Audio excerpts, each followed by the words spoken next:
Have you played any of the Warhammer 40k video games? It can be a fun, interesting experience. Some games, absolutely phenomenal. Love them, I recommend them. Some games are alright, like they're fine, they're serviceable. And then other games are just not good, and we've had a lot of these. One that is definitely on the top of a lot of people's list is the Dawn of War series, except for 3. Now, for me personally, I don't like RTS games.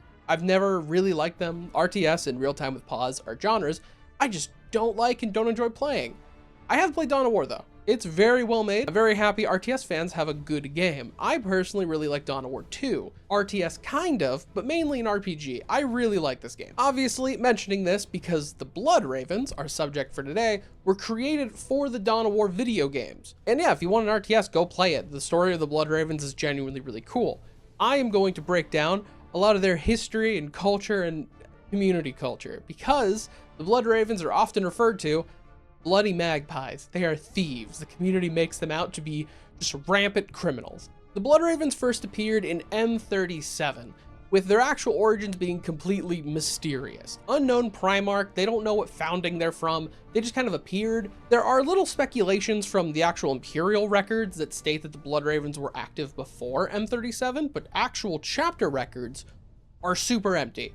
Nothing before that point. All they really have is like a single story of a dude, Azaria Vidya, who is all around very dope, very cool, and did some very important things and got them all started. In M37, in the Gothic sector, the Blood Ravens were assaulted and completely attacked. They got fucked up bad. So bad, their chapter master and like other ranks of command, gone. The only person in questionable authority was the chief librarian, Azaria Vidya, which he then stepped up into command and started using his psychic powers. He meditated, he thought about it, and he found the chaos forces that did this. All of them hiding out in secret bases and no one knew where they were. Him meditating and finding this out, he then led spearhead assaults to kill them all. It also turns out the origin of this assault was from the Alpha Legion. So Bro psychically outthought the Alpha Legion, and obviously because of this giant move that he did, all the accolades he received, he was allowed to become chapter master, which he became chapter master while still being the chief librarian. Like only the Blood Ravens do that like dual role figure. Chief librarians are often in command roles, which makes sense too because for some reason the Blood Ravens have a lot of psychers, like a whole lot. Though Azaria Vidya then went on to win even more accolades because he outfought an Eldar Harlequin warlock in single combat. This dude was so impressed by how cool he got murdered that as like his dying breath, Azaria Vidya was gifted like an entire system for the Blood Ravens. Pretty sick, pretty sick. He then, right after this, took the Eldar's weapon. Okay, moving on. The Blood Ravens have a very mysterious origin, as I've said. The big kicker is the identity of their Primarch and where their gene seed comes from. Even like as currently, 42nd millennium, there are only little hints that they might know, but any evidence they have is being expunged and held secret. So no one knows. There are some rumors of who they hail from. There are 3 that I'm going to mention from the Index Astartes because this is like directly referenced in Index Astartes and White Dwarf. The 3 most likely candidates and the reason for their positions. And I'm quoting this from the book, by the way. This isn't me like exaggerating or anything. Just keep that in mind. So first up we have the Blood Angels. The reason? Because they have blood in the name. Then next we have the Raven Guard, who have Raven in their name. And then third, we have the Dark Angels, for literally no reason. There are rumors that the Dark Angels are the true primogenitor of the Blood Ravens, with zero evidence. It's just speculation. This is clearly like a secret that's just meant to be a secret for flavor and fun, but it doesn't stop people from really trying to dig deep. And I don't blame you. If there's a secret in lore, you really want to dig into it. It's what I enjoy doing. So we do have to talk about another kicker. There is a very common rumor and common theory that the Blood Ravens are actually successors of the Thousand Sons, a splinter group that broke off around the Horus Heresy. They weren't inflicted with the flesh change because Tzeentch wasn't directly messing with them, and now their history has been expunged because obviously you'd want to hide that. I liked this theory originally, like a long time ago when I was getting into Warhammer, and then I read the evidence. So let me just break down the reasons why they might be Thousand Sons, which, just for ease and brevity, I am going to actually be using this helpful list that's on Lexiconum.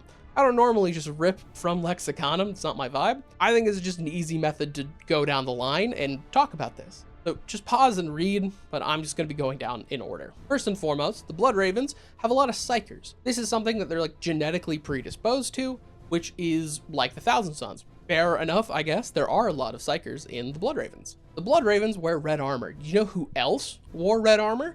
The Thousand Sons during the Horus Heresy. And as well, there is actually a cult in the Thousand Sons, a very prominent one, called the Corvidae. This cult uses a raven as their symbol. The only difference is the raven looks completely different. This is like as much speculation as them being Raven Guard successors because they have the word raven.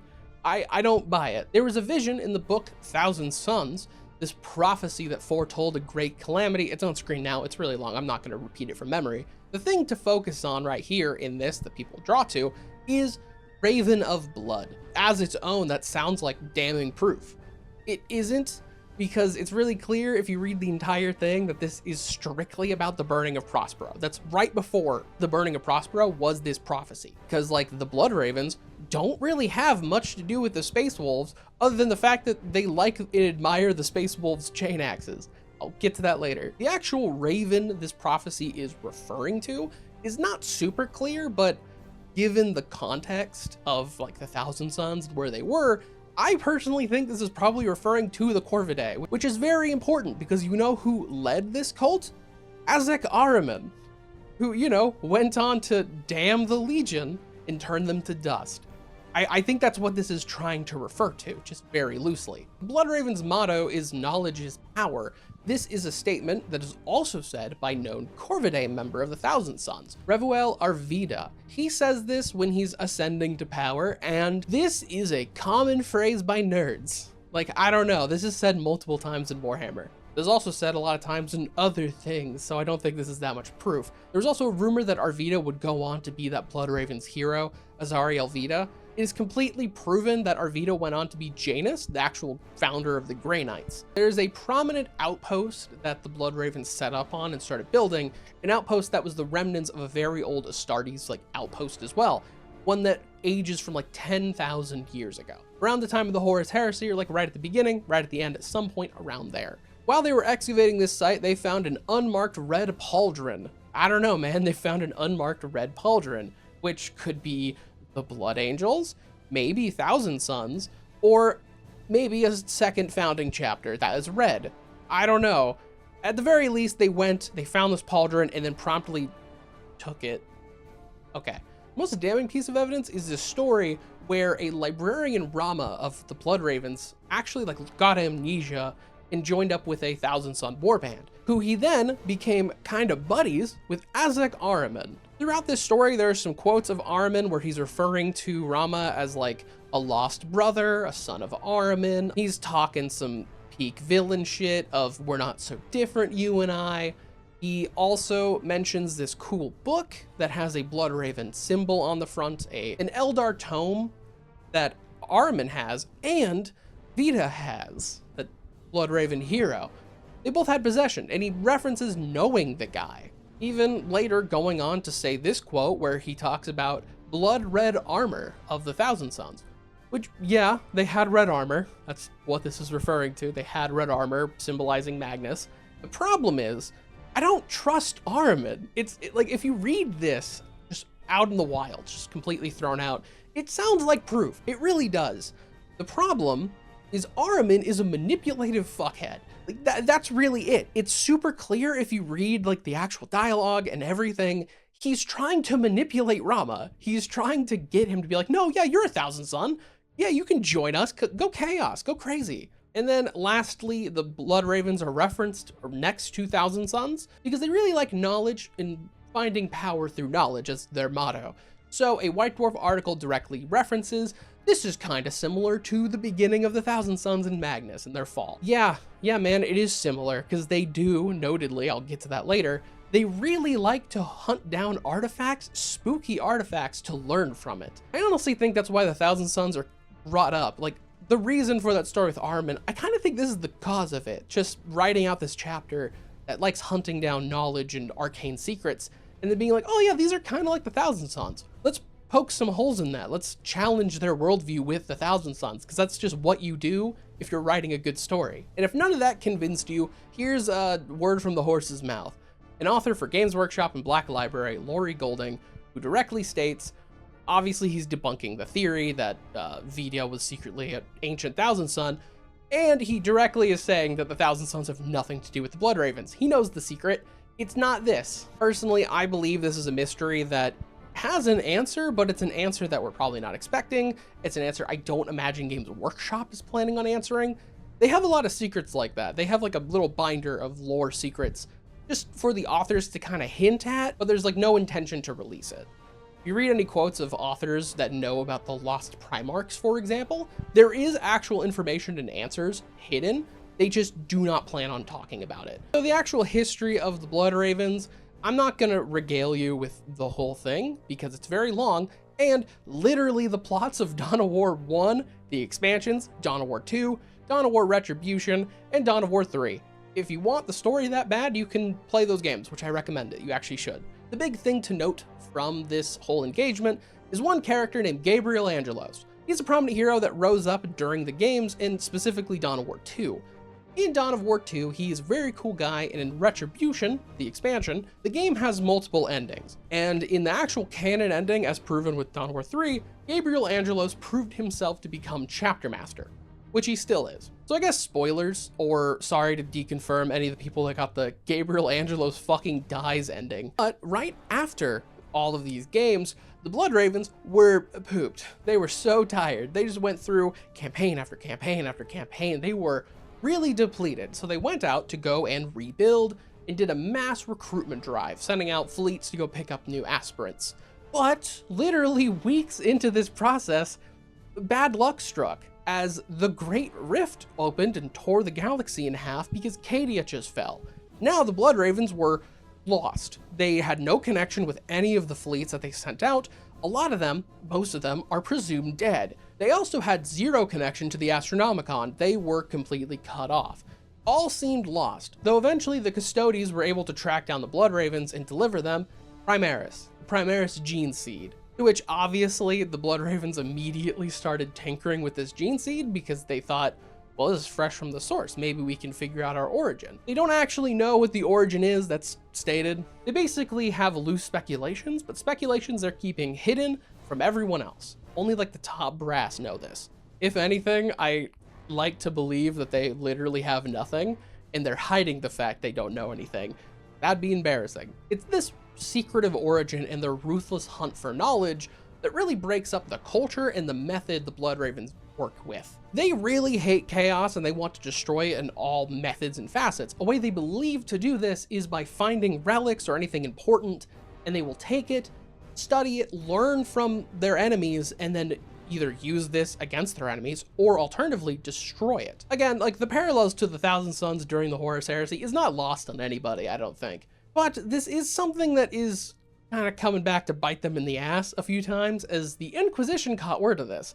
Specifically, they caught word of the fact that the Blood Ravens' records of destroying these evil relics is spotty, kind of non-existent. So they went out to investigate the Blood Ravens, and you know what? Lucky for the Blood Ravens, unlucky for the Inquisition, this was right when the Great Rift opened. And man, oh man, those Inquisitors are now presumed dead. The ones who were directly investigating. I'll be honest, okay, I've been obviously hinting at this.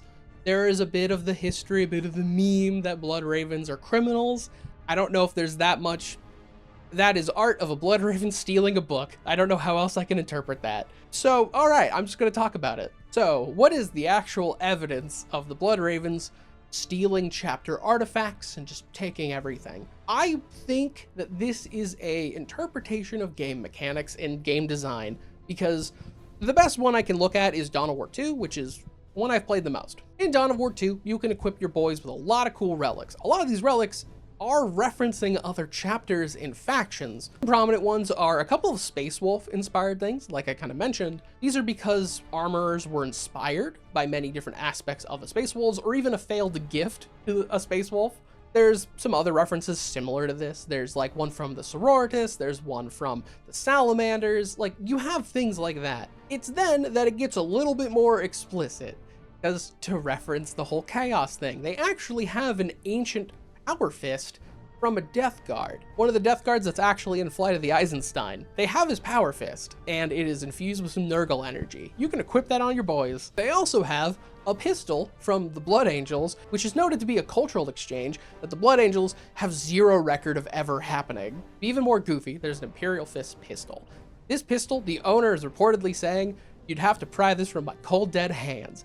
And turns out the Blood Ravens have it now. So I believe that this is an extrapolation and pulling into lore, trying to justify something game logic. It's video game logic. Because obviously, I think the devs wanted to call on the themes and fun of different chapters and factions without actually being able to switch it. You only get to play as the Blood Ravens, but what if you want some fun Salamander vibes?